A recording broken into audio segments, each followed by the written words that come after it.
ဟာရေတွေမရှိတော့ဘူးဤတက်တော့ဒုက္ခ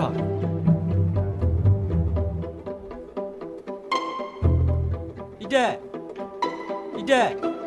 မင်းမမလဲဤတက် ငါဒီမှာဟေးပြားတုံနေတယ်ဟာပူအပူနဲ့ကွာမင်းတို့ကောင်တွေကဘယ်ရောက်နေမှန်းအောင်မသိဘူး ဟာဤတက်မင်းကဒီရောက်နေတာ哦ဘယ်လိုဖြစ်တာလဲရေလည်းမရှိတော့ပါလားကွာ ရေပဲရှိတော့မလဲကွာလူတွေကစပားဆိုင်ဖို့မိကန်တွေကရေတွေကိုသူတို့လက်ွက်ထဲဖောက်ထဲလိုက်ကြပြီကွာတော်တော်ဆိုးတဲ့လူတွေပဲနော် အေးကွာတော်တော်ဆိုးတဲ့ကောင်လေဤတက်ကြီးကိုများတက်ဒုက္ခပေးနေရလားမသိဘူး ဟဲကောင်စိုးတာအသာထားအောင်ကွာຫນွေကရောက်တော့မှာကန်ထဲမှာလည်းရေကမရှိတော့ဘူးငါဘယ်မှာသွားနေရမှာလဲငါတော့ပုံပြောက်ပြီးထင်တယ် ဟာဒီကောင်တွေတော့ဒုက္ခပဲ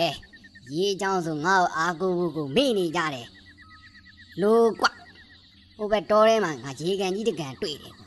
နန်ထွက်နေရတယ်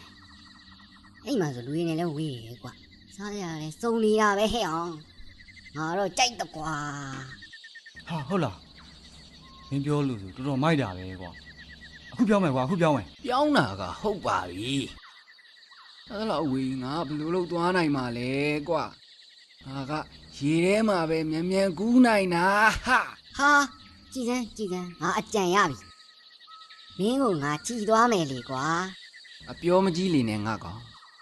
မင်းကငါ့ကိုချီမယ်ဆိုတော့မင်းမလက်တွေပါတွေပါလို့လားကွာလူကြနေတာမင်းကငါ့ကိုဘလို့ချီမှာလဲပြောပါဦး ကဲရော့အဲ့ဒါကိုကင်ထားလိုက် ဟေးပြောစရာကြီးတယ်ဒီတစ်ခါပဲလေထဲမှာပြန်မှုသေးတယ်ကွာ ဟဲ့အိုနီမင်းနဲ့ငါနဲ့ရေရရောက်ဘယ်တော့တွဲလိုက်ကြရအောင် ဖြည်းဖြည်းလှုပ်ပါကွာငါကြောက်တယ်ကွာ မမီနိုင်ပါဘူးကွာ ဟဲ့ဖြည်းဖြည်းလှုပ်ပါကွာငါကြောက်တယ်ကွာ တော်သေးတာပေါ့ဗျာဤတဲ့အတွက်လုံုံစိတ်ချရတဲ့နေရာကိုပို့ပေးနိုင်ခဲ့လို့ဒါပေါ့မဟုတ်ရင်နွားချောင်းသားတွေရဲ့လက်ထဲမှာဤတဲ့ဘဝမတွေးရစရာပဲဗျကျွန်တော်တို့ကြောက်ရတဲ့လူတွေထဲမှာတော့မုတ်ဆိုးကြီးဖို့တွေကတော့အဆိုးဆုံးပဲဗျမုတ်ဆိုးဆိုတဲ့အတိုင်းကျွန်တော်တို့တောရဲတရိษံတွေကိုအသေးရအရှင်ရလိုချင်တာပဲကျွန်တော်တငယ်ချင်းအိုနီးလို့လိုတမင်မျိုးတွေဆိုမုတ်ဆိုးတွေကတိတ်ကြိုက်တာဗျ